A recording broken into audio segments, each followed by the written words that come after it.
Kính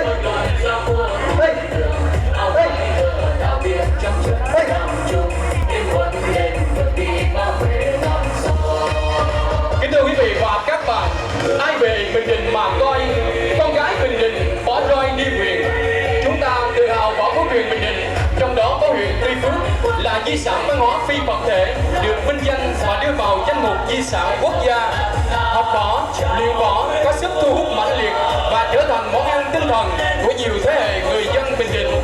Võ cổ truyền không những rèn luyện thể lực, tính dũng mãnh mà còn được áp dụng khá thành công vào binh khí, sách lược, chiến lược trong chiến đấu tự vệ.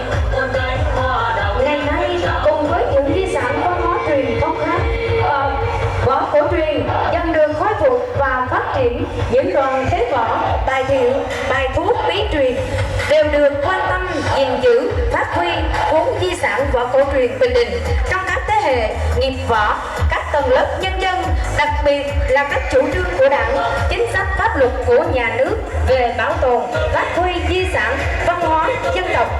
Một lần nữa xin nhiệt liệt hoan nghênh, cổ vũ tinh thần biểu diễn của các võ sư, võ sinh, huấn luyện viên thuộc các phòng tập võ trên địa bàn huyện Tuy Phước.